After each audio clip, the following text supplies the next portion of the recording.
بسم اللہ الرحمن الرحیم۔ السلام علیکم ورحمۃ اللہ وبرکاتہ۔ نبی کریم صلی اللہ علیہ وآلہ وسلم نے ایک خیمہ میں آرام فرمایا۔ جب بیدار ہوئے تو پانی مانگا اور ہاتھ دھوئے۔ کلی کر کے پانی خیمہ کے درخت کی جڑ پر پھینک دیا۔ صبح ہوئی تو وہاں ایک سرسبز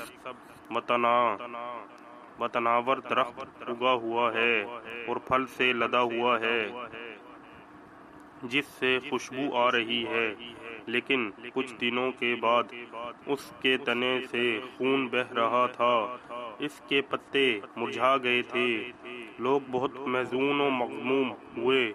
خبر یہ آئی کہ معبد کی خالہ زاد بہن ہند سے روایت ہے کہ نبی کریم صلی اللہ علیہ وآلہ وسلم نے میرے خیمہ میں آرام فرمایا تھا۔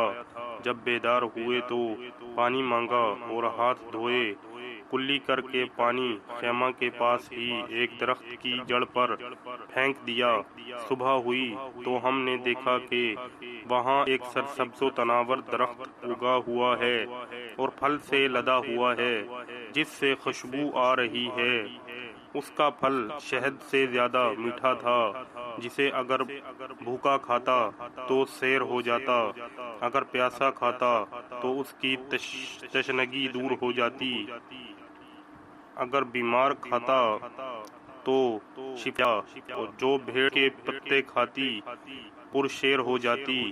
ہم نے اس درخت کا نام بارکا رکھا تھا۔ لوگ دور دور سے ہمارے پاس بیماروں کو لے کر آتے، جو اس کا پھل کھاتے شفا یاب ہو جاتے۔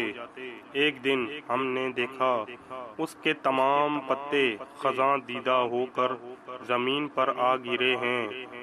ہمیں بہت دکھ ہوا۔ ناگاہ نبی کریم صلی اللہ علیہ وآلہ وسلم کے انتقال کی خبر ملی۔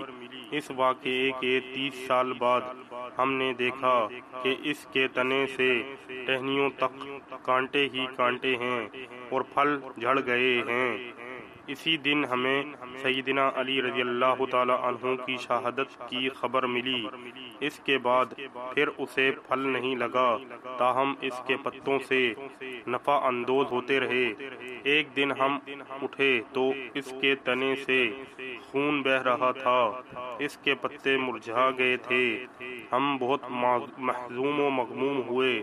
ناگاہ سیدنا امام حسین رضی اللہ تعالی عنہ کی شہادت کی خبر ملی۔ اس کے بعد وہ درخت سوکھ گیا اور گر گیا۔ سفر ہجرت درپیش ہے۔ نبی کریم صلی اللہ علیہ وآلہ وسلم مکہ سے سکونت ترک کر کے یثرب کے بخت خفتہ کو جگانے کے لیے اس غیر معروف بستی کو شہرت و بقائے دوام بخشنے کے لیے صحرائی علاقہ کو عبور کر رہے ہیں۔ حضرت ابو بکر رضی اللہ تعالی عنہ اور آپ کے غلام عامر بن فہیرہ کو حمر کعبی کا شرف حاصل ہے۔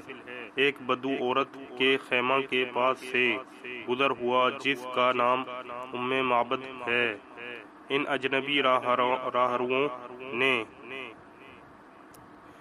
اس عورت کو کہا، اگر تمہارے پاس کچھ دودھ یا گوشت ہو تو وہ اسے قیمتاً خریدنے کے لیے تیار ہیں۔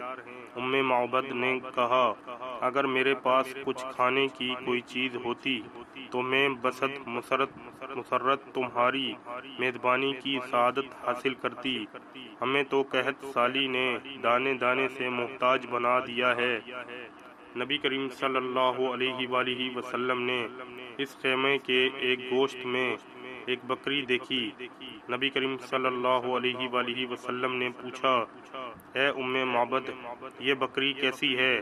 اس نے کہا، ضعف اور کمزوری کی وجہ سے چلنے سے قاصر ہے، اس لیے ریوڑ کے ساتھ چرنے کے لیے نہیں جا سکی اور یہیں کھڑی رہ گئی ہے۔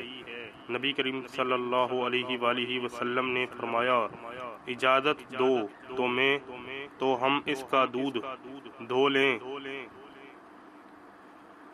معبد نے کہا اگر اس میں کچھ دودھ ہے تو بسد شوق دو کر لو لیں۔